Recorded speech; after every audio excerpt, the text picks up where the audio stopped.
Hare Krishna. So welcome all of you for this Sunday session for the Nectar of Devotion. We are on chapter 10. Chapter 10 is entitled Techniques of Hearing and Remembering.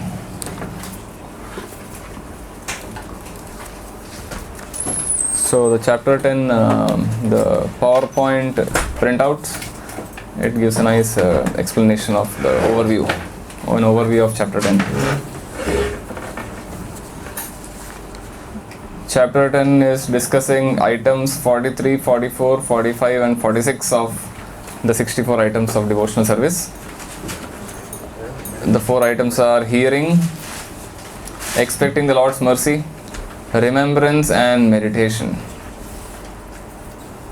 So these are the 4 items that we are going to see today. And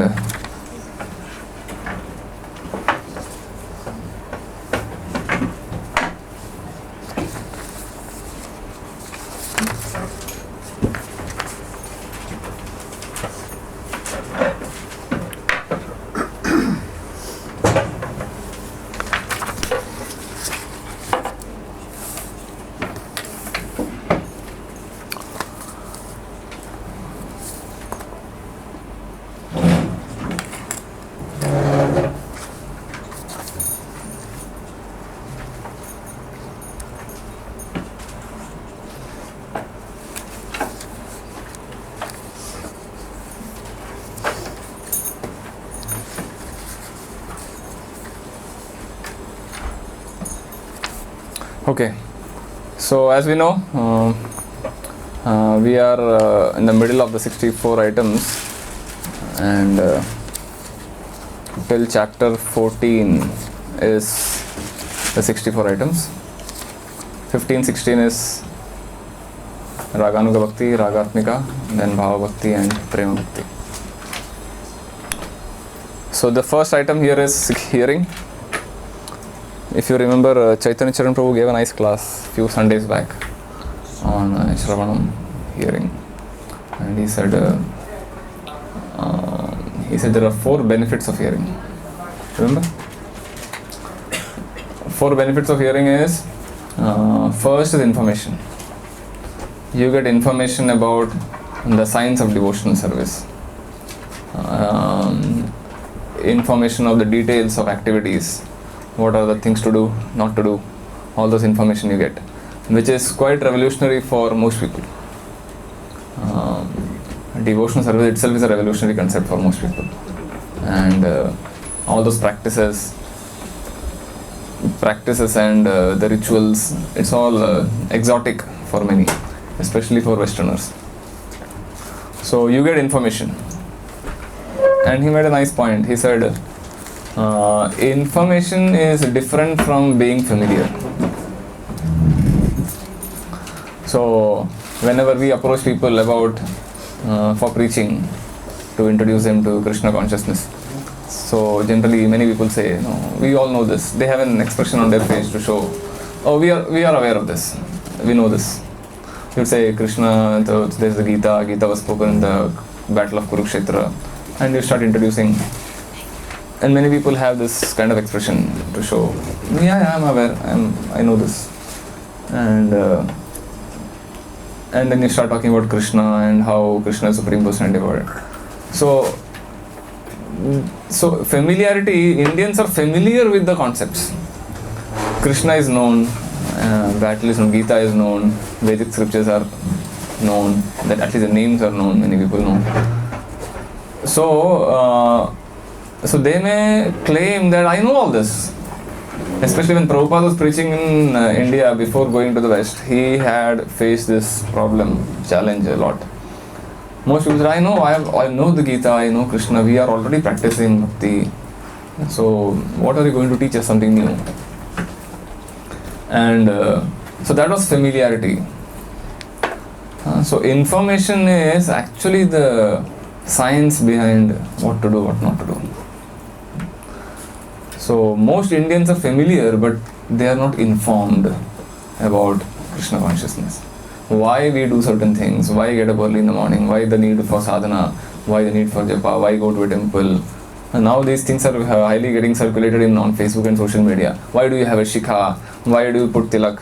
Why do you go to holy places? All these things are now getting circulated. To explain how to give faith to the Hindus, why we are doing so many things.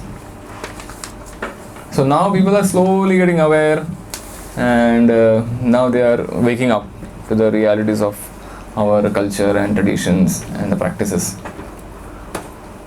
So what we are getting from the Acharya is information, in the sense the science behind doing things, why we do things, why we don't do certain things, more than just getting familiar with the names and terms and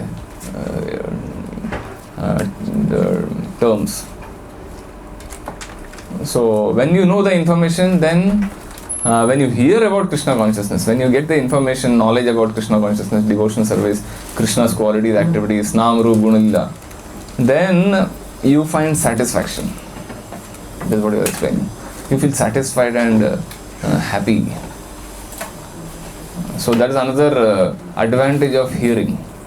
You get informed, you get knowledge, and you feel satisfied, because we all have a hankering to hear about something, someone great.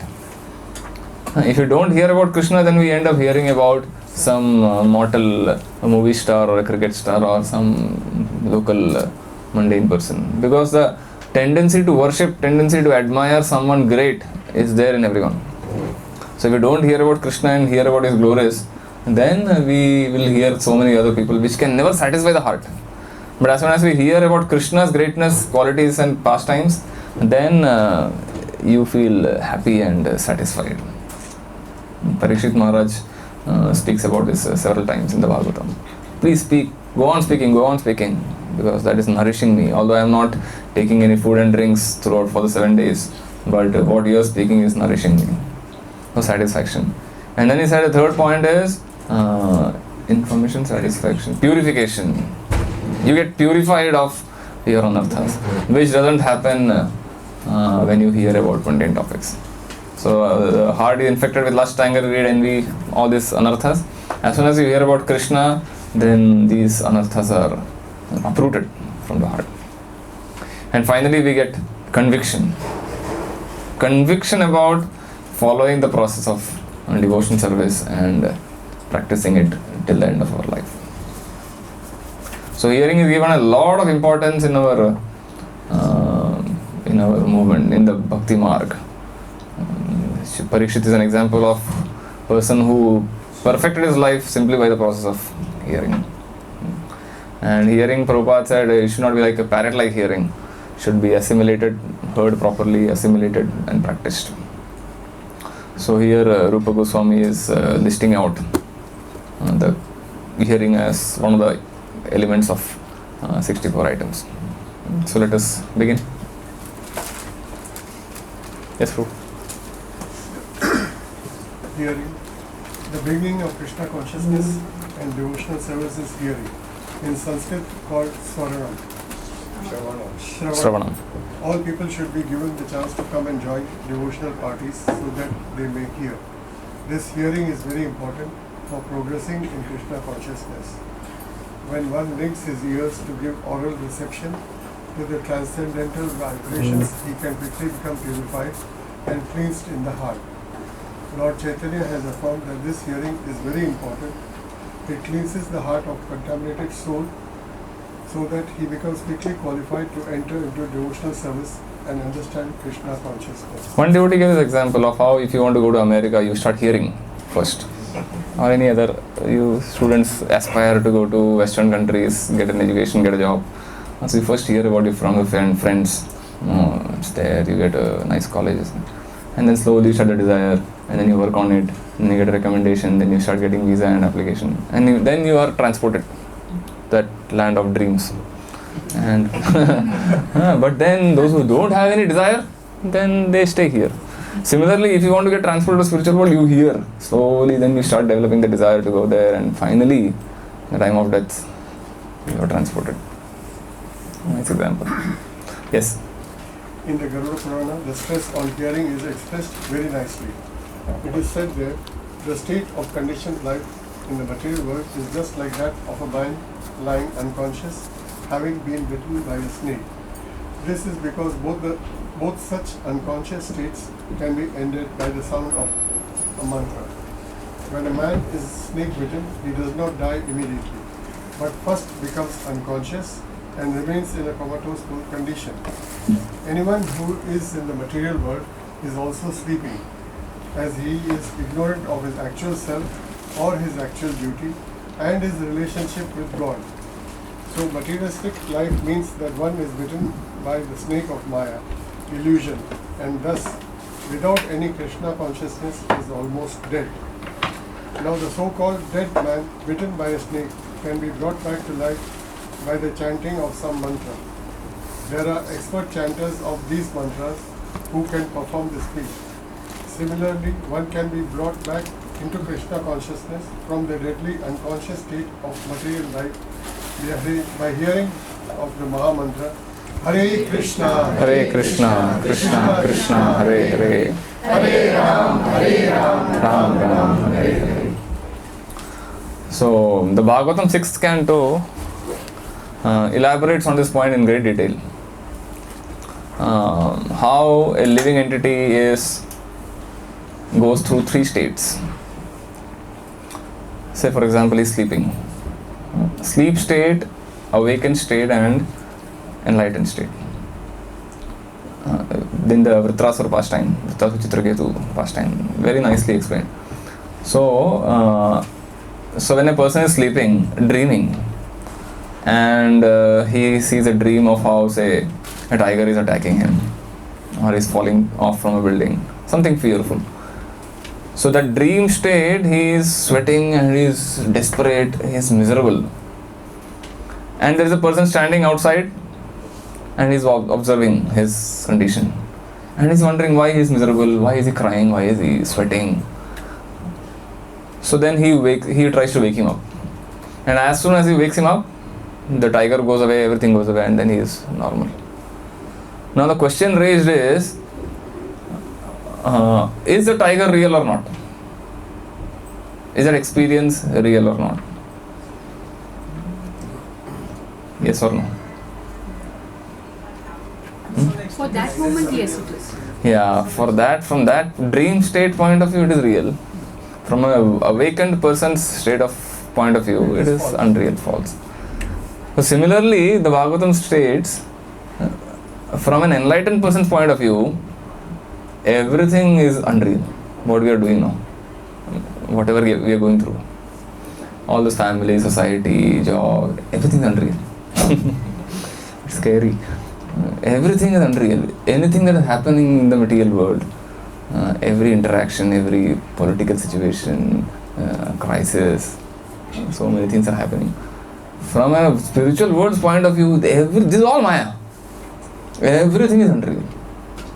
Just like an awakened person's point of view, the dream is unreal. But the person who is in the dream, it's real.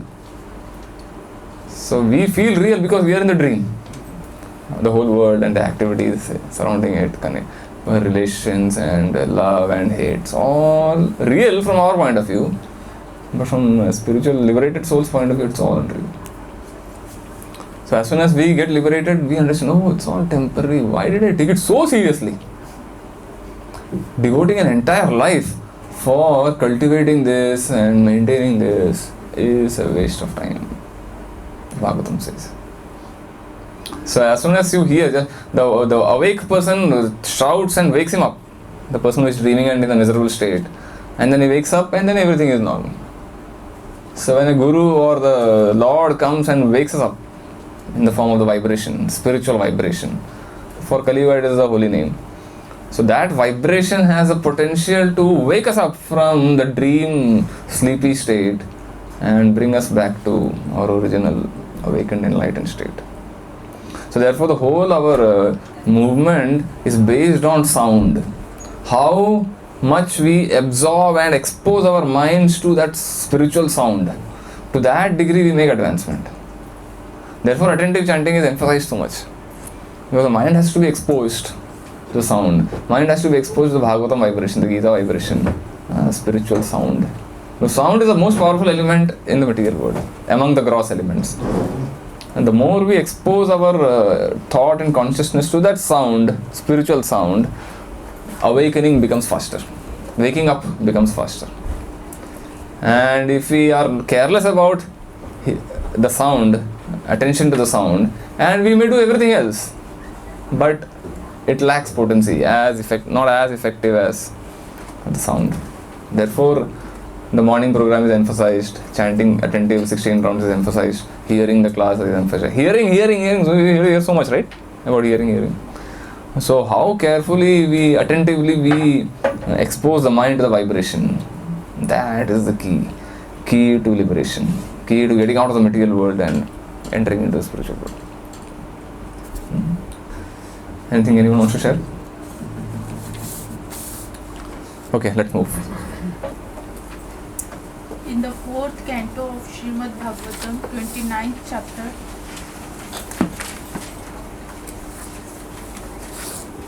verse 40, the importance of hearing of the pastimes of Lord is stated by Sukhdev Goswami to Maharaj Parikshit.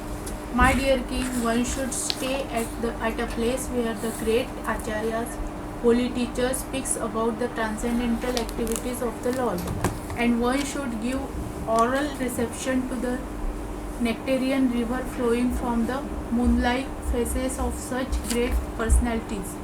If someone eagerly continues to hear such transcendental sounds, then certainly he will become freed from all material hunger, thirst, fear and lamentation, as well as illusions of material existence.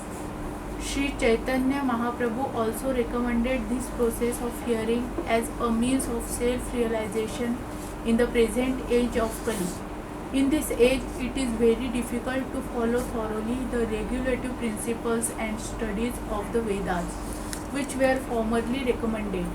However, if one gives oral reception to the sound vibrated by great devotees and acharyas, that alone will give him relief from all material contamination. Therefore, it is the recommendation of Chaitanya Mahaprabhu that one should simply hear from authorities who are actually devotees of the Lord. Hearing from professional men will not help. If we hear from those who are actually self-realized, then the nectarian rivers, like those which are flowing on the moon planet, will flow into our ears. This is the metaphor used in the above verse. The moon has a somaras, the nectar flowing, and residents in the heavenly planet drink this nectar, they say. So as soon as you drink the nectar, you become immortal.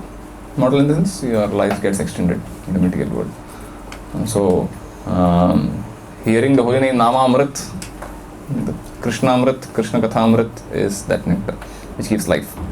So, Sanatana Goswami is the person who warned. Avaishnava Mukhodgirnam.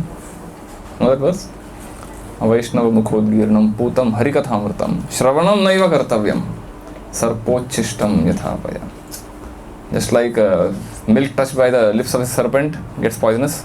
Similarly, a person who is a professional person who is making money out of discussing the Bhagavatam, when he speaks, he or she speaks, the katha becomes poisonous by the poison-like heart. And when person hears that narrations, his heart becomes infected with poison. But what is the reason? Reason of what? If one person is taking money to give the knowledge of Bhagavad Gita, why is that poisonous? In the sense, if he has no faith and he is just doing it as a profession, Bhagavatam narration becomes a profession for his livelihood, then it becomes, it entirely shows it's a money-making business, not exactly enlightening action, enlightening activity for the masses. Then it is considered. That lack of faith is poisonous. How do we know that he has lack of faith? From his activities we have to see. He's doing it as a professional. Yeah, so you call someone. So if he's addicted to 6 urges, control 6 urges, and faith basically is one good barometer to check how much is pure. See, certain time they don't charge. Okay, means big Bhagavats takes place for 7 days, more than 2,000 people sit at a time. They say Dakshina is given, we are not charging. And the Dakshina goes in lakhs. Okay. Now what kind of Dakshina it is, I also don't understand. Okay. When certain things my mom watch on TV, then I say, वो पाप कर रहा है आप भी पाप कर रहे हो. वो से लेकिन टीवी पे दिखा रहा है 3,000 लोग सुन रहे हैं उसको. Then she says like that. और लेकिन पैसा ले रहा है ना वो. Then she says नहीं उसको दक्षिणा देते हैं, पैसा नहीं लेता है. Then I shut my mouth and say. So therefore I want to know from you. You have already clarified faith. Okay. So we can't see that what the person is doing in action. Okay. So then how to understand? Faith is one thing, but we can't go and see what he's actually doing. He's on the TV for 7 days. And then what he will do, we don't know. And again after 1 year, he will be there for 7 days. Okay, so very different places we go. So how then to understand other than faith? Okay, and then this. If you are not sure, better not listen. I am not listening. No, I'm not saying you should not listen. I'm saying in general, if someone is not sure about a person's character, whether he's speaking out of faith, speaking professionally, speaking to earn money, speaking for any other motivated reason, if you are not sure, then better not hear.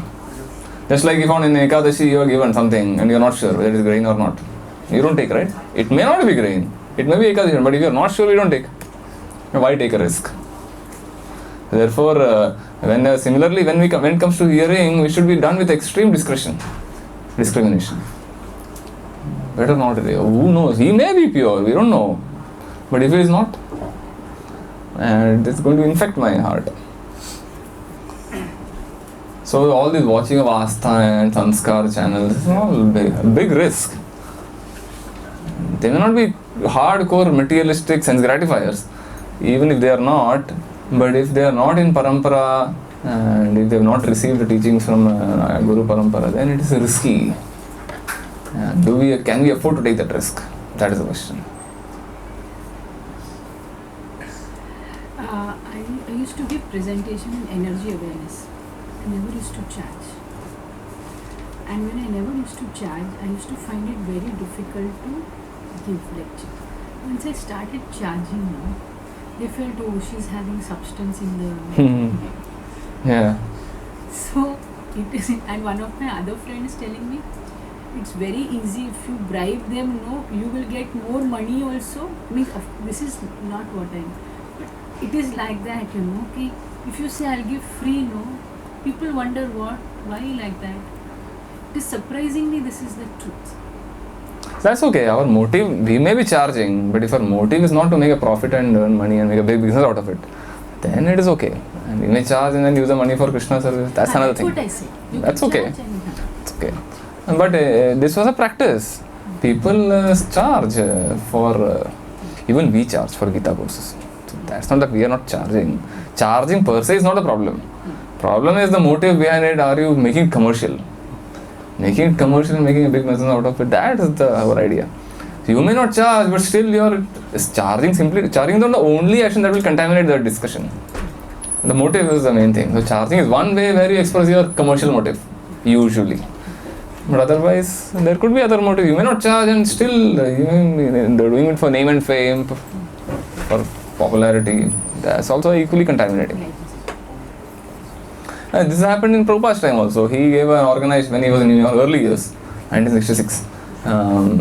His disciples, not disciples, just followers, they organized they booked a big hall and invited people. Big 2,000 capacity hall. 10 people turned up. And then Prabhupada said, why did you do this? Of course, initially he encouraged them. You didn't see Lord Brahma, Narad Muni, all they were standing there in the audience. That's what he said. But then when he came back to the room, then he chastised them. I told you to charge at least $5, $2, something you should have charged. Then people take it seriously. Otherwise, people think it is cheap.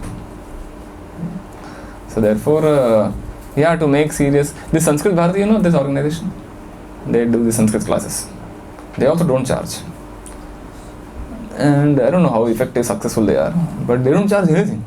10-day courses they have, Sanskrit. 2 hours session. They teach you spoken Sanskrit. Good organization, nice classes. But they also don't charge anything. And then in the future courses they charge. So it's quite successful. So when people know you're offering something, little bit of charging can help, just to give people that faith. Okay, it is not something cheap. Alright? Last. Yes. As stated in Bhagavad Gita, a materialistic person can give up his material hankerings only by becoming situated in Krishna consciousness. Unless one finds a superior engagement, he will not be able to give up his inferior engagement. In the material world, everyone is engaged in the illusory activities of inferior energy, but when one is given the opportunity to release the activities of the superior energy performed by Krishna, then he forgets all his lesser pleasures. When Krishna speaks on battlefield of Kurukshetra, to the materialistic person it appears that this is simply talk between two friends, but actually it is a river of nectar flowing down from the mouth of Sri Krishna. Arjuna gave oral reception to such vibrations, and thus he became free from all the illusions of material problems. There's that verse, Vishaya Vinivartante, Niraharasya Dehina, Rasavarjam, Rasopyasya, Param Drishtva Nivartate. Unless you experience a higher taste, you cannot give up the lower taste. So that's the point Prabhupada is making. Yes, in the 12th canto. In the 12th canto of Srimad Bhagavatam, 3rd chapter, verse 15, it is stated, a person who desires unalloyed devotional service to Lord Krishna, who is praised by transcendental sound vibrations, should always hear about his glorification and transcendental qualities. This will surely kill all kinds of inauspiciousness in the heart. Yeah. So if you see the notes, there are it's a nice classification given. 3 types of hearing: Naam Shravan, Charita Shravan, and Gunadi Shravan. So the Garud Puran reference that we saw, snake bite example, that is talking about Naam Shravan. Then 4th canto, Shukdev Goswami telling Maharaj Parikshit,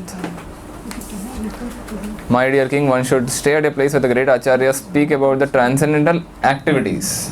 That is Charita Shravan. And the 12th canto example is Gunadi. Person who desires unalloyed devotional service to Lord Krishna, who is praised by transcendental sound vibrations, should always hear about his glorification and transcendental activities, transcendental qualities. So 3 types of Shravan. Analogies, snake bite analogy, and 4 analogies here. Snake bite analogy, another is comatose having been bitten by both are snake. Both are snake. Next is nectar metaphor. Moon, Somaras, and Krishna Katha. This is how you can expect questions, for the exam. Analogy to describe all these points. That is the advantage of these notes. It classifies nicely. Any questions, any comments on this before we go ahead? I don't know if they belong to some sampradaya. There are some people who are very similar to us, like the tilaka, the beads, the mantra also, and they teach about Krishna, deity worship, and everything similar to Prabhupada started, but it's not in the parampara or Radha Krishna. Okay. And we have a video of it. So there is a continuous circulation of this on WhatsApp in our group also. They speak about Krishna, but there is some person called Bapuji Sarkar whom they tell as his divine grace Srila Bapuji Sarkar. The problem is that this katha has been circulating continuously on WhatsApp, thinking that Krishna katha it is. I don't hear it is. But Audio, yeah, or text? Audio, text, audio. So now, how to make understand? Because everything is same. The tilak, the beads, the chanting of mantra. But it's not in the parampara and it's hampering the devotion. How do you know it is not in the parampara? Because Srila Prabhupada's picture or the worship of Srila Prabhupada, that nothing is mentioned. Hardcore Vaishnavism, like we say, Guru Shishya Parampara, that is also not mentioned. And this person, Bapuji Sarkar, and his servant, Damodar Das is doing. So I don't know also that if it is authentic at all, but it's being circulated. I'm not saying it is authentic or not. I cannot answer now. But this could be the Gaudiya Mutt's followers. Bhaktisiddhanta Thakur's followers. It could be like that. So how do we know that it is coming into Sampradaya? We cannot know. That's a You risk. can question them. You can question them if you want. Yeah. But do we need? Are we running shortage of resources Yes, that's true. that we have to hear them? But it's coming in the devotee group, so we have to be like that. See, devotee group doesn't guarantee everything is 100% pure. No guarantee. We have to use our discrimination and be careful. You know the Radhikata story, right? Scandal. So devotee, our temples. What happened? Radhikata, that was supposed to be Ekadashi Ata. And it went on for years. And suddenly the whole thing was exposed. It is not Ekadashi item. Something was found out. And it was not intentional. It was accidental. Yeah, not intentionally. It just happened to be accident. And then finally the person, they got it from I think Swaminarayan people. And finally after many years of consumption, no one followed Ekadashi for years. All our Ekadashi. Now you have to do Nirjal every year. So It was exported in fact. it was exported. Everyone's Ekadashi was spoiled. Singapore devotees from Yeah. US and We made a big business. And then we realized, and then we stopped.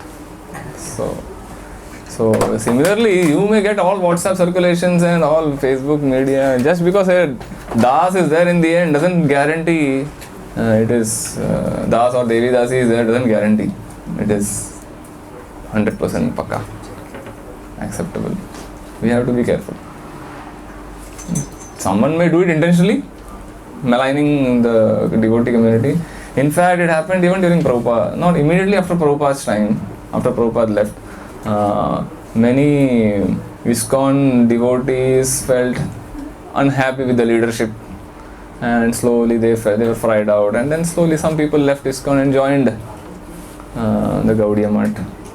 And so some people from the Gaudiya Mutt started unnecessarily poking in the affairs of ISKCON and trying to distract people. Oh, Prabhupada is not so bona fide.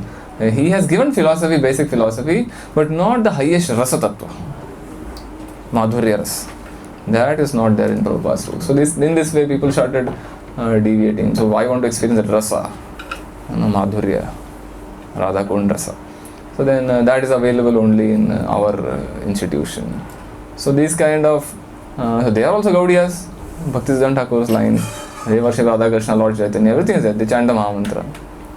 But then they are destroying the faith in our founder Acharya. So then it's better maintain a safe distance. So social media advantages are there, but then this risk is also there.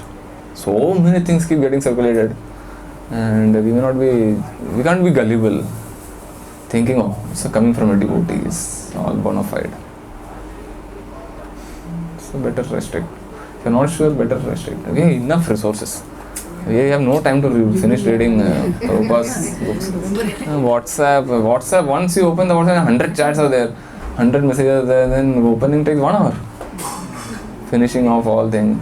Half of my time goes in making the read things unread. Mine is Nokia phone, so it takes a little more time for opening WhatsApp. And so many messages come, I just don't even read. I just delete and clear off everything. The time really goes with WhatsApp. If you go on the internet and so many links come up and open new window, keep on opening so many windows, and you don't realize how 1 hour left, 1 hour went off.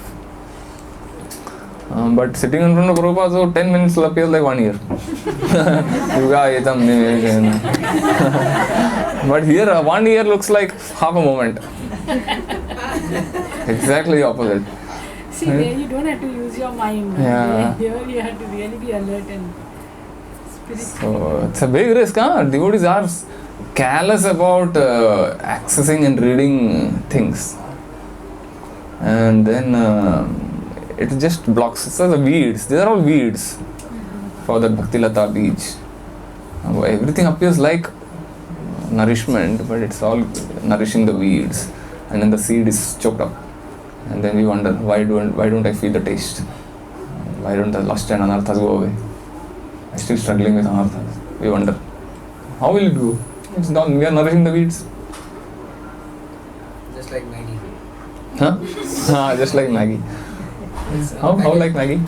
On the packet everything written, na? You'll get the A vitamins, B vitamins, and inside it is And then you get Ajinomoto also. So yeah, it's a big risk. Devotees have to be extremely watchful about what we read, from whom we hear, so many books keep coming up. Many books are good, which are bona fide also.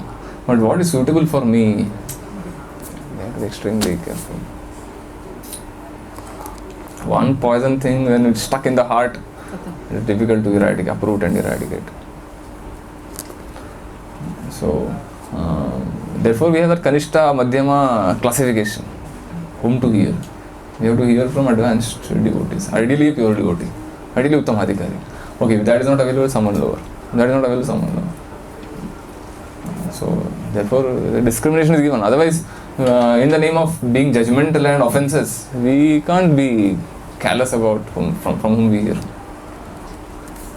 Some devotees are very knowledgeable, but their behavior with other Vaishnavas May not be exemplary. But ideal behavior and no knowledge also not the best.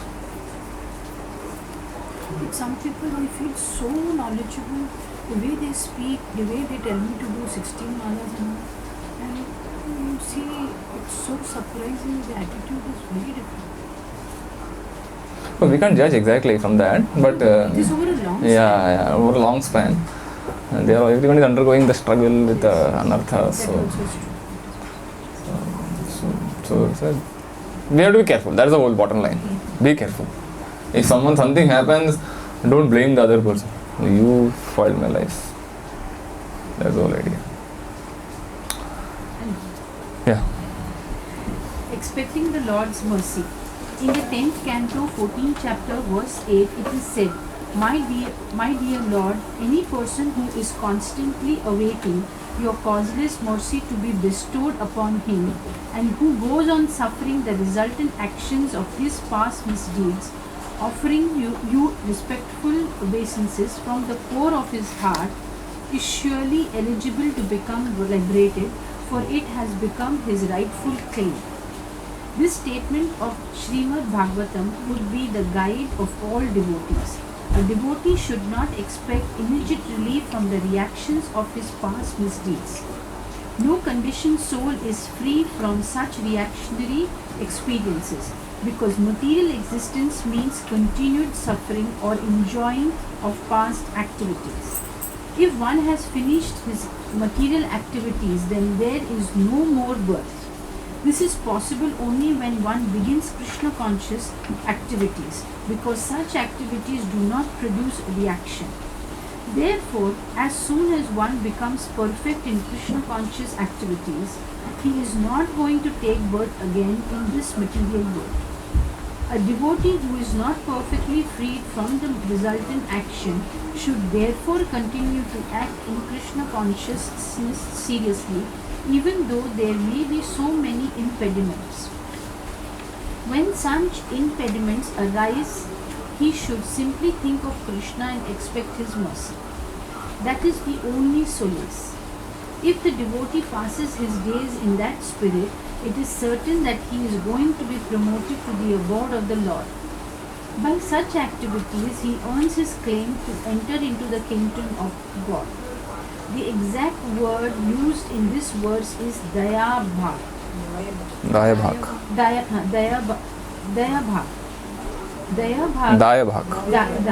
Daya Bhag refers to a son's becoming the lawful inheritor of the property of the father.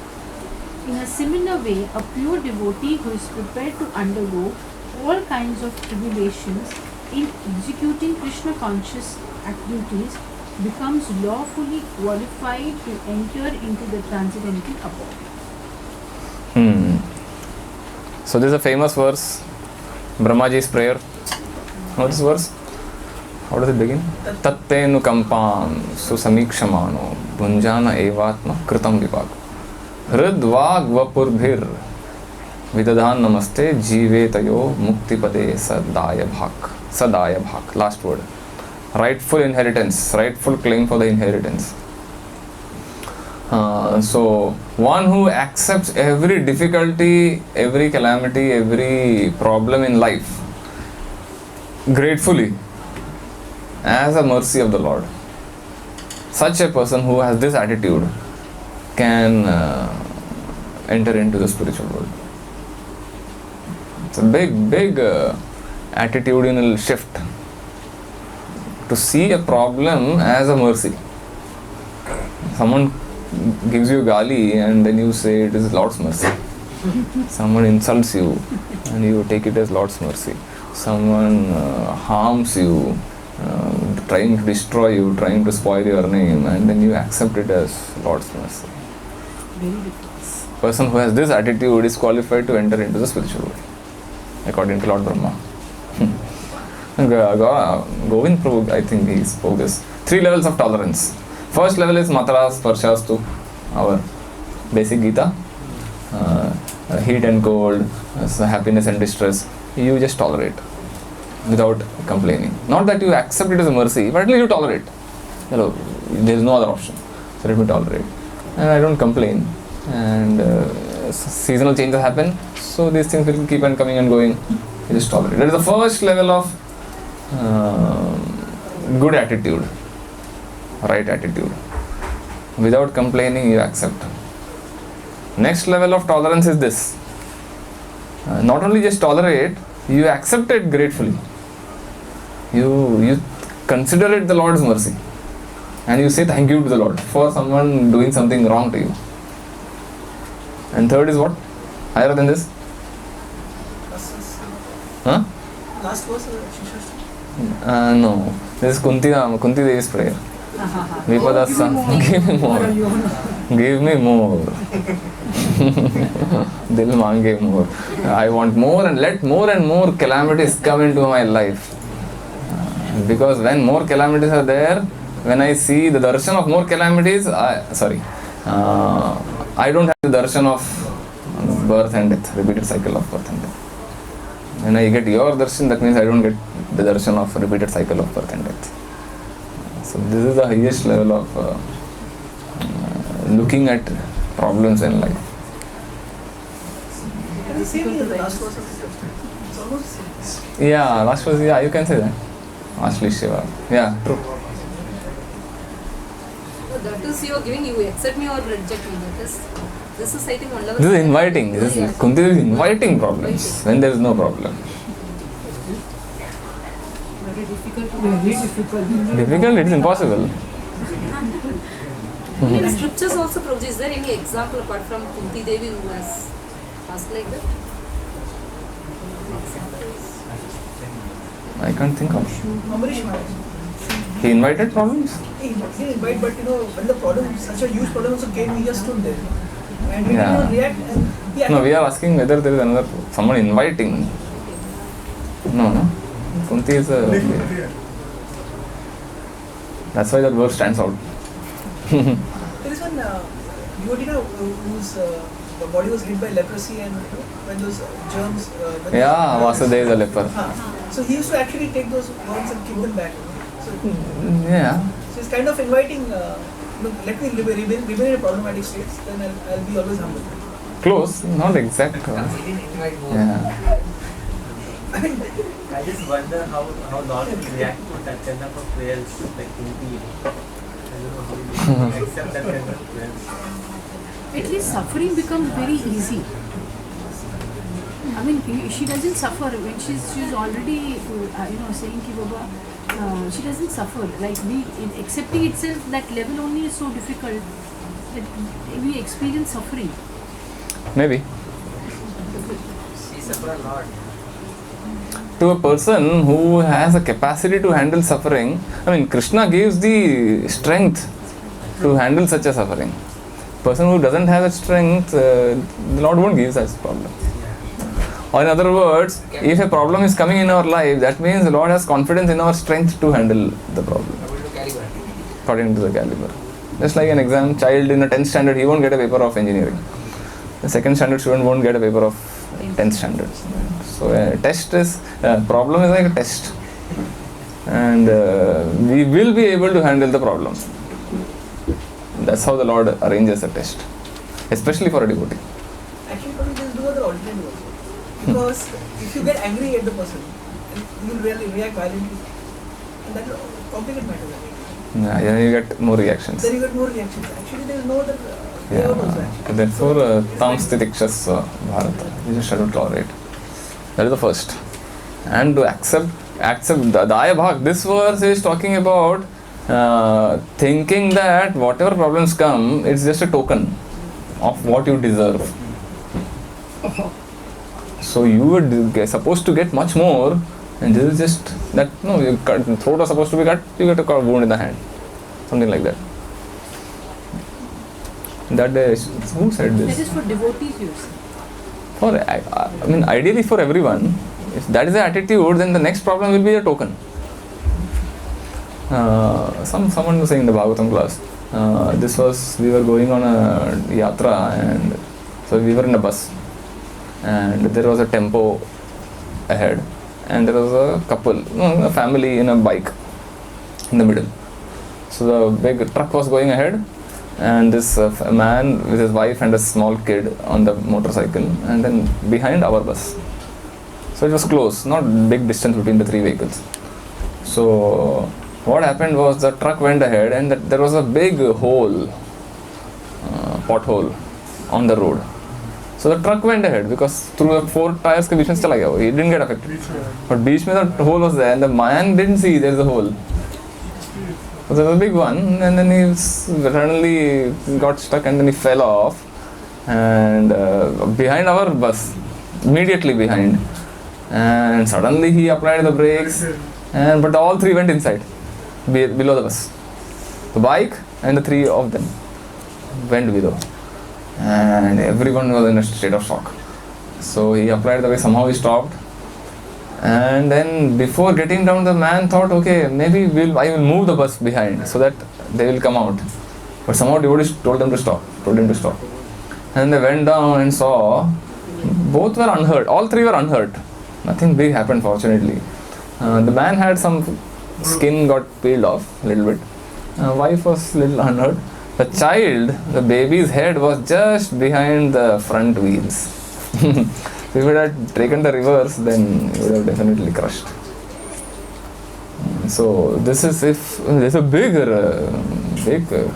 what do you call, saving of life. Otherwise he would have definitely got crushed. Just here. Very near, yeah. Big escape. When So is that? last year, July. In the yatra. We had gone on a yatra. Devotees. Melkote. So many devotees have such experience. You also have a story, right? You also escaped from a It was big. an accident, and actually 3 cars ahead of me, they got hit by my car. Because some tempo, it hit my car and just ran out at about 12 o'clock in the night. And all my doors were jammed. And I saw the petrol was leaking. I thought, I just get out of the car. I just got out of the car and I saw all other 3 cars, people were bleeding, etc. Everybody was bleeding, nothing happened to me. And everybody was shouting at me, you did this, you did that. I didn't do anything actually. I was just standing at the signal, and one tempo just hit me, and then everybody else told him, he hasn't done anything, the tempo has done it. Then everybody, and one person, there was one couple in the front car, and she was pregnant. The lady was pregnant. And they were so angry at me. What have you done? Then you just get out of here. Then later on, when I went to the police station, one relative had come to the police station with me, his relative. And nothing has happened. Everything is okay. Just some minor bleeding here. So, and only my nail had broken, nothing else. My toe nail had broken, and nothing else happened. And if you've seen the car, it was totally crumpled. Nobody, everybody would have told, anybody who's sitting here would have just got finished. all the 3 seats, they were crumpled except my seat. Driver's seat. Driver's seat. Is that an Audi? ST. Don't talk about My Audi has special protection. No, They have अभी the वो balloon, newspaper air balloon. में lawyer है ना. That She banged the car. recently that happened. The air balloon that protects you. Audi ka? Only the opponent gets this one. You are protected. Actually, the person who's going and the inside the car, the person, the driver is protected. Achha? Airbag.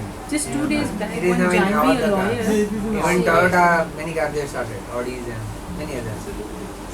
So nothing will happen. They will be protected. Yeah. If you push, the weight comes more than normal, then that automatically that balloon comes. The air protects you. This is called ABS, airbag system. Acha. In all cars. So when does it activate? When there is an accident? The car What did you say? When the person is bending, the air, this thing comes Yeah, out? the balloon comes. The position is very distinct. The giant automatically. when you apply this one, It is in all cars. Come on, I didn't have the airbags also. she escaped. No The airbags. Krishna is 3 times, 4 times. So just about 7 days I had some headache in my head, and that's all. And one of my toenails was good. Otherwise nothing happened. It's really, nothing which saved me. So there are many such stories going through some extreme calamity, and something minor scratch happens, your life is saved. So that's when we actually realize, no, Krishna protected me, and it could have been much worse. That time we realize it could have been much more, but small thing happened. But when it comes to ordinary dealings, small little problems happen, then we don't remember this. It could have been much more, especially in devotee interactions. Someone insults us, someone deals with us harshly. That day, one of our devotees came for prasad, dinner. And then there are few days, every day the Sandhya Bhog Mahaprasad is allotted to different people. So one day it goes to VTA, one day it goes to the servants, one day it goes to the tailors, DT dress tailors. A few days it comes to our brahmacharis. And everything is distributed. So that's all fixed. So one day it happened to be for us, the brahmacharis. And this outside congregation devotee was sitting there and taking prasad. When he saw the Mahaprasad, he came all the way, took his plate, walked out, came up and came in the line for getting that Mahaprasad. And then this devotee was distributing, he said, "Nahi milega." That was a little harsh, but he was he was doing every day, and then somehow he got angry and then he said that. And then this devotee, some other devotee felt compassion and gave a little, some bhai ko de diya usko. And then he went and sat, and then he complained to me, "Prabhuji, he said like this, but I got anyway." And then that taunt was quite visible. And so the point is that he carried that hurt for a long time, and then he kept reminding me many times, "Aisa ho gaya, aisa ho gaya." So these kind of small little dealings, it remains in our mind for a long time, and then we complain. And when something else happens, then we recall, aisa ho gaya tha, waisa ho gaya tha. Hey, these devotees are like that only. They're too attached to so many things. And so small little things we don't accept that it could be a mercy. Something worse could have happened, and so that's how relationships get spoiled. Unable to. Anyone who is senior, we expect him to be ideal. Yeah, that's true. And I justify my actions saying I am junior. And especially on the temple side, if like your brahmachari or something, we really feel that you all are doing. Whether a brahmachari or counselor or a guru, whoever, anyone senior to me, we expect that person to be idealistic. And we can tolerate any loopholes in that behavior. But when we commit a mistake, we want to justify, saying I am a human man. I'm a human being. I have anarthas. But he's not a human, he's a demigod. He is the Supreme Personality of Godhead. So that's the challenge. That's how we commit offenses. And But here I want to say the person who ran with a good intention to have Mahaprasad. It is not bad on his part. In fact, the other person should. yeah, he was a little harsh, true. But then it happened. You can't control other people's behavior, right? How they react, And how. under what circumstances will these come in? Huh? He's under what circumstances Yeah. he's coming. Okay, so let us move ahead. But in some ways or others, if someone establishes in his mind his continuous relationship with Krishna, this relationship is called remembrance. About this remembrance, there is a nice statement in the Vishnu Puran, where it says, simply by remembering the Supreme Personality of Godhead, all living entities become eligible for all kinds of auspicities. Therefore, let me always remember that Lord, who is unborn and eternal. In the Padma Purana, the same remembrance is explained as follows. Let me offer my respectful obeisances unto the Supreme Lord, Krishna, because if someone remembers him, either at the time of death or during his span of life, he becomes free from all sinful reactions. So this is the goal of our practice. Smartavya satatam Vishnu, vismartavyo na jata chitra. Sarve vidhi nisheda syuretayor eva kinkara. The whole, every rule and regulation is meant to remind us of Krishna and protect us from forgetting Krishna. So hearing and chanting are the most potent practices that can help us remember Krishna. The Bhagavatam, there is a verse, how remembrance of Krishna is like a sword that cuts off. Yad anudhyasena yuta chindanti govidastasya konu kuryat katharatim. It cuts off our attachments to material things. Remembrance of Krishna. So, remembrance, next meditation is a more focused remembrance. If you see the notes, there are, it says that there are 4 kinds of meditation. That's 4 kinds of meditation, not remembrance. Rupa dhyanam, guna dhyanam, krida dhyanam and seva dhyanam.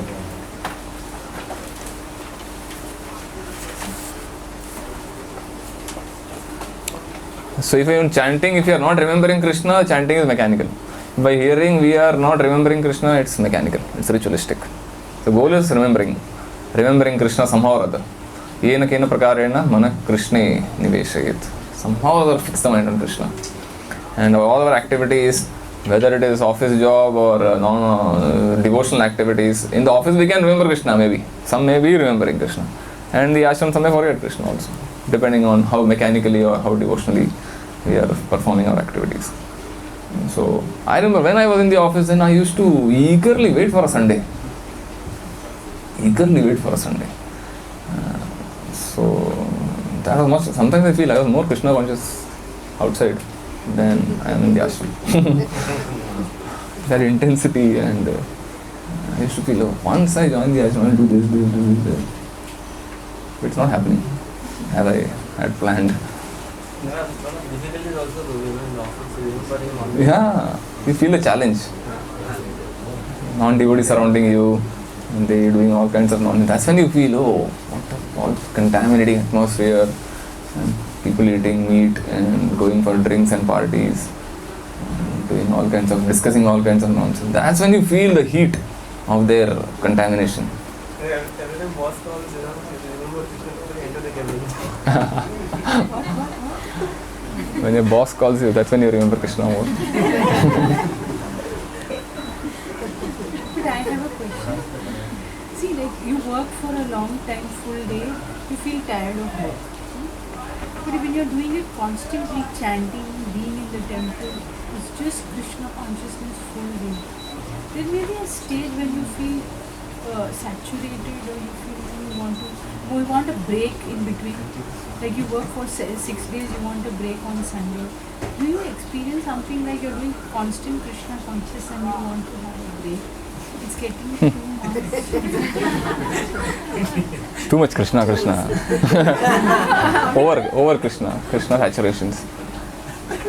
We feel, ideally you should not, because any devotional activity should refresh you. That itself is a recreation. Krishna consciousness is the greatest recreation. So you should not get tired of devotional activities. So if we are getting tired, that means it's not done in the right attitude. It's not done in the right attitude, right mood. But we are in Rajoguna. We are in Tamoguna. That's a condition, right? Condition, yeah. So all modes are mixed up. So therefore that refreshing nature of Krishna consciousness come out so easily. So there are devotees who have intense packed schedules in the ashram. Hardly sleeping 5 hours a day and programs lined up day after day, day after day. Shubha Vilas Prabhu, he came from Delhi. One day, recently, last 2 weeks back, he had gone to Delhi for his book publication. He's writing the Tulsi books, Ramayana. So, Ramayana is going on and he is writing small articles, and then that collection is making into a book. So, Ramayana is being published by Jaico publishers. Now for the article collection books ke liye, he is looking for Penguin and Western publishers. So somehow he got a contact. I went to Delhi, met 3-4 publishers. So morning 5 o'clock he got up, gave a Bhagavatam class in Delhi temple, and met the publishers, and then took a flight and came to Bombay. Immediately he had a program here. So these kind of schedules, he is regular. Very regularly he does intense packed schedules. And then I can't do that. Many devotees can't do that. We need a lot of many breaks in between. It is quite well balanced pack. But some devotees have the capacity to go on an intense schedule. And they are happy. They are complaining, oh, the temple authorities are pushing me too much. I said, nothing. They themselves are taking up. Some devotees have that capacity. And some devotees have health is not permitting, so they can't do much. That also, you find both extremes. So depending on, the whole idea is, are we putting our best? Am I putting my best to become Krishna conscious? And you will find everyone will not be progressing at the same rate.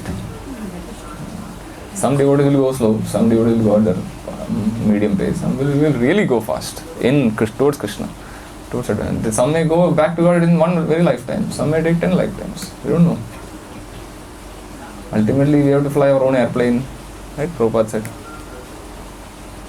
So, some people experience sluggish growth, some people experience accelerated growth, depending on how intensely you practice. So, ultimately, the responsibility of spiritual advancement lies on us. No one we can complain to. This devotee ke karan I couldn't progress. It's all on us. Okay. Let's move ahead. Meditate means to engage the mind in thinking of the form of the Lord, the qualities of the Lord, the activities of the Lord, and the service of the Lord. Meditation doesn't mean anything impersonal or void. According to Vedic literature, meditation is always in the form of Vishnu. In the Vishnu Purana, there is a statement about meditation and the form of the Lord. It is said there, meditation focusing on the lotus feet of the Supreme Personality of Godhead has been accepted as transcendental and beyond the experience of material pain and pleasure. By such meditation, even one who is grossly miscreant can be delivered from the sinful reactions of his soul. In the Vishnu Dharma, there is a statement about meditation and the transcendental qualities of the Lord. It is said, persons who are constantly engaged in Krishna consciousness and who remember the transcendental qualities of the Lord become free from all reactions to sinful activities, and after being so cleansed, they become fit to enter into the kingdom of God. In other words, no one can enter into the kingdom of God without being freed from all sinful reactions. One can avoid sinful reactions simply by remembering the Lord's qualities, past and present. So the 9 stages, Anartha, Nivritti, Nishtha, all those, everyone has to go through 9. It's not that somehow I remember Krishna at the time of death when I am a Nishtha and then I enter into Godhead in the spiritual world. We all have to go through the 9 stages. Some stages may happen fast, some may take a long time, but the last stages can happen in one day also, probably, by Krishna's mercy. The time of death, suddenly everything, Nishtha, Ruchi, Asadi, everything packed up in one zip file, something like that. And then you go back to Godhead. And that also can happen. But going through the 9 stages is essential for everyone. Because prema is a qualification that qualifies you to enter the spiritual world. So remembrance, the intensity of remembrance increases as one goes through the 9 stages. In the beginning, it is sporadic. Once in a while we remember Krishna. Even by chanting we don't remember Krishna. So what to speak of other times remembering Krishna. So when you're supposed to remember, when you see the deities you remember something else. That also happens many times. When you dress the deities also, mind is all constantly running here and there. So in the beginning stage, that's the nature of the mind. It will always keep it remain unsteady. But Nishtha is a stage where it becomes a little bit relatively stable. Nishtha, steadiness. And then Ruchi means a little more than Asakti, more attachment. And then the ecstatic symptoms begins manifesting. So the next is a story of a South Indian Brahmana. How his meditation was so intense that the Lord was so pleased and he took him back to Godhead. Intense meditation, intense remembering usually happens when you're in trouble. And actually, I've seen Krishna arranges that trouble, so that and those are the times when you're the most spiritual. True. I went to this place, Bhima Shankar. You know the Bhima Shankar? Jyotirling. It's near Karjat.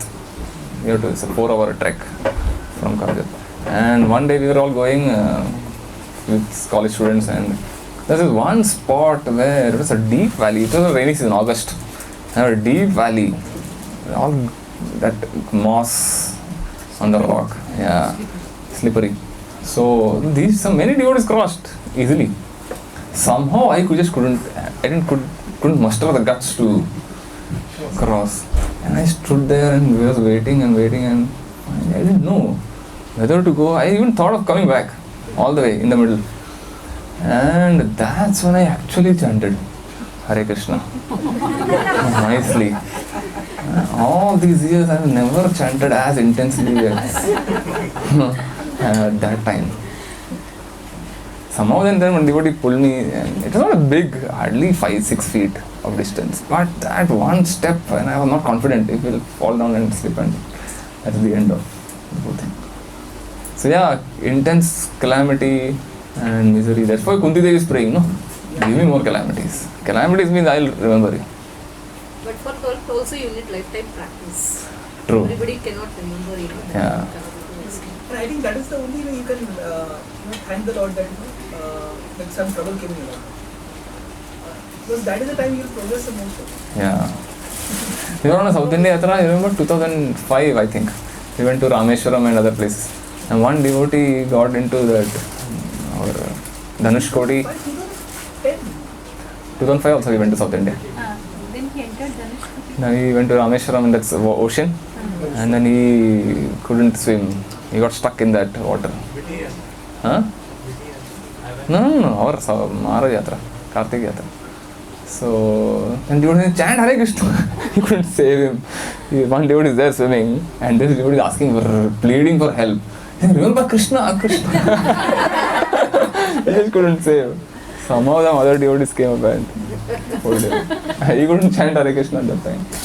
But it is very difficult. Yeah, when you're drinking water, all salt water going inside you, how will you remember Krishna? It's a big struggle. And then he admitted it. I couldn't remember Krishna. So, and now then he was banned for 3 years for getting into this trouble. Banned? For yatra. Went against the authority. Yeah. If you don't know swimming, why did you enter? That was the whole thing. So when you do such blunders, then you can face such actions. Anyway, so yeah, when there is intense misery, if you are not practiced, then it's not easy to remember Krishna. Simply, calamity doesn't guarantee remembrance of Krishna. Therefore, you have to practice. So that's the saying is there, army saying, defense. The more you sweat in peace, the less you bleed in war. The more you Sweat in peace, the less you bleed in war.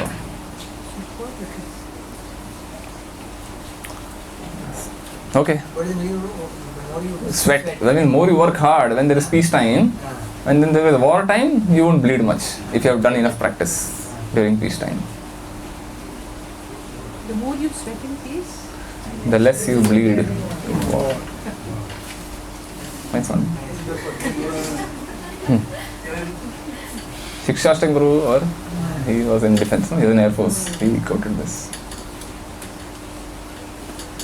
So this is a story of a Brahmana, South Indian Brahmana, who perfected his life simply by meditation. Yeah, read please. The Padma Purana, there is a statement about remembering the activities of the Lord. The person will always engage in meditation on the pastimes and wonderful activities of the Lord, slowly becomes free from all material contamination. In some of the Puranas, Can you read a little louder, Prabhu? Loud. in some of the Puranas, the evidence is given that if someone is simply meditating on devotional activities, he has achieved the desired result and has seen face to face the Supreme Personality of Godhead. In this connection, there is a story in the Vaivastha Purana that in the city of Krishnapura in South India, there was once a Brahmana who was not very well to do, but who was nevertheless satisfied in himself, thinking that it was because of past misgiving by the desire of Krishna that he did not get sufficient money and opulence. So he was not at all sorry for his poor material position and used to be very peaceful.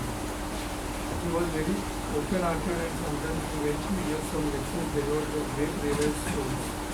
At one such meeting, while he was very carefully hearing about Vaishnava activities, he was informed that these activities can be performed even by meditation. In other words, if a person is unable to actually perform Vaishnava activities, he can meditate perform the Vaishnava activities and then acquire all of the same results. Because the Brahmana was not very well skilled financially, he decided that he would simply meditate on grand, royal devotional activities and he began this business thus.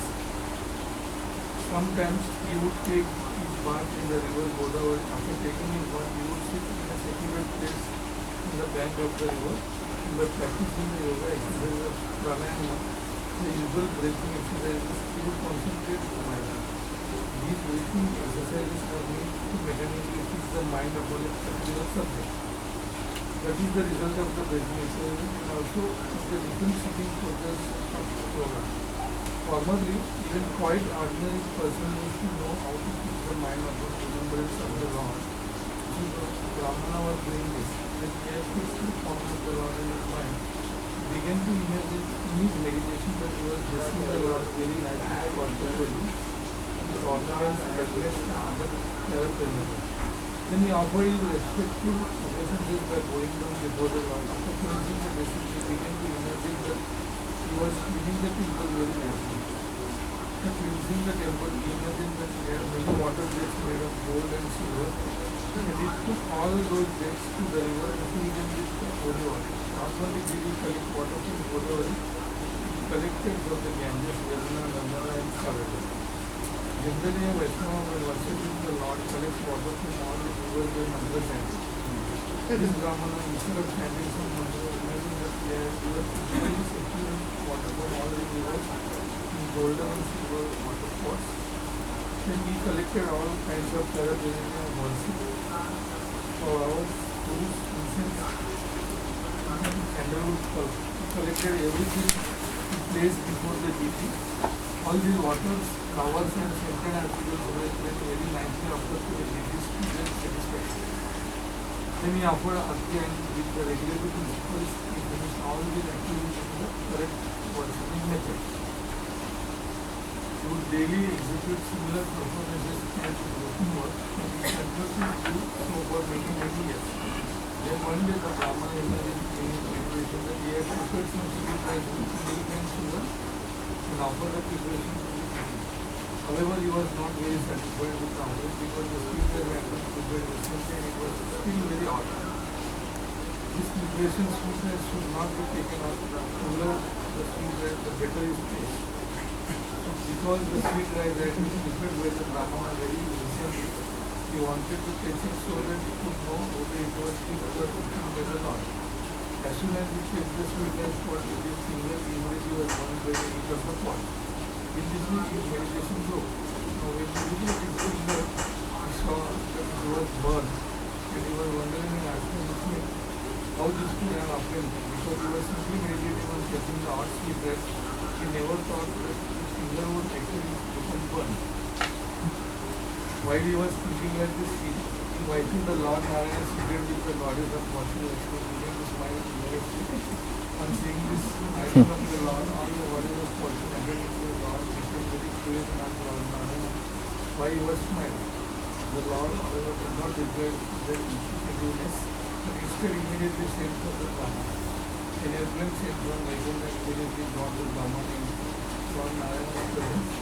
So the Brahmana was just present before the Lord, and the goddess of fortune, the Lord in the old state.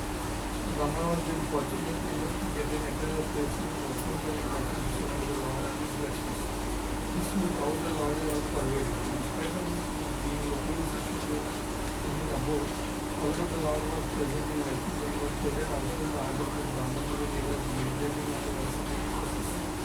Thus we can understand the things offered by the devotee even in meditation accepted by the Lord, they were actually the desired result.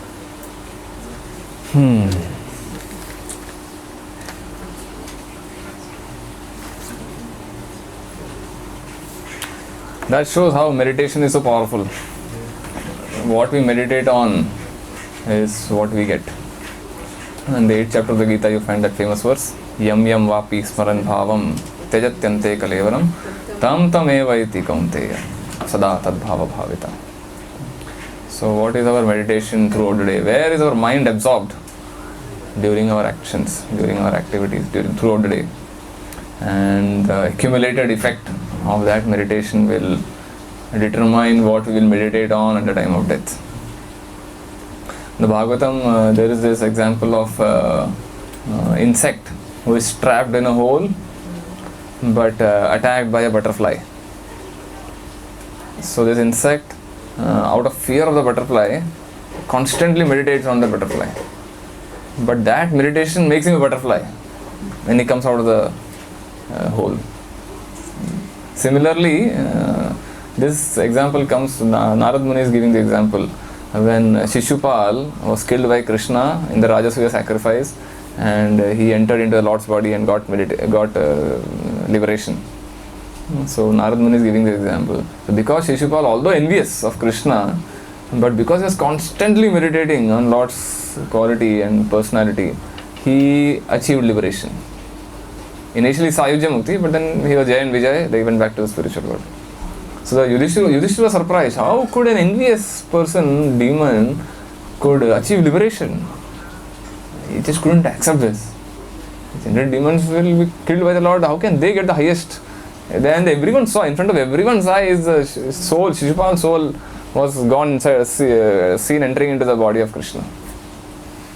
And Prabhupada writes, through Krishna, because Krishna is not different from Vishnu, and from there he went back to spiritual world as Jaya and Vijay, into Narayana's, Lord Vishnu's planet.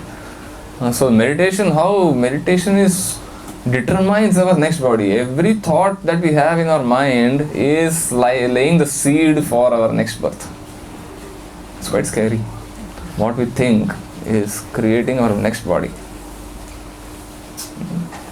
So therefore, Smaranam, remembering Krishna, will cut off all those seeds and prepare our spiritual body.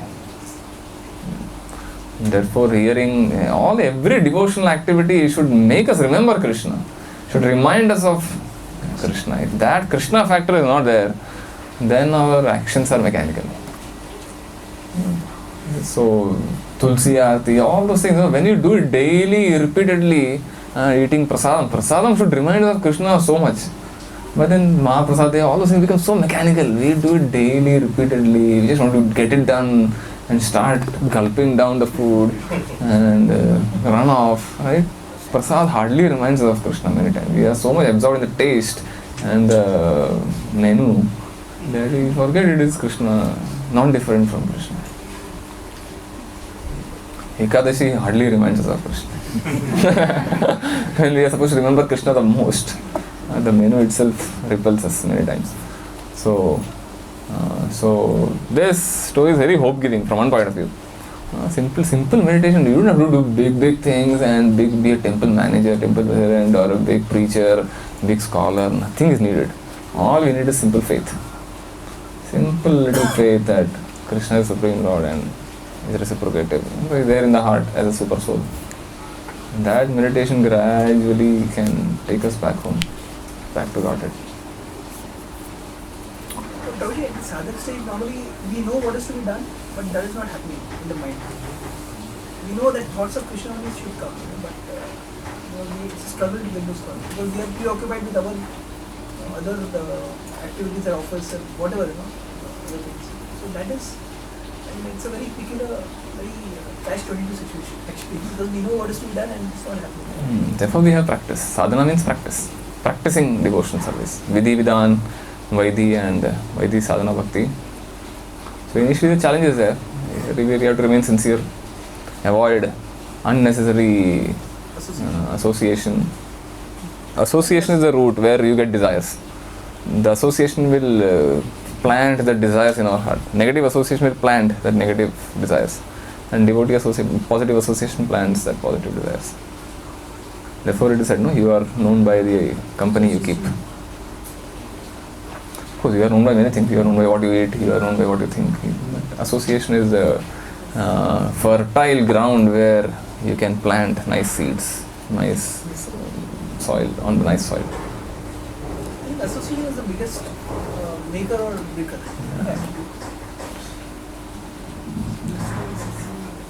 There's a reason we have to choose. Yeah, therefore it is called Sat Sangha.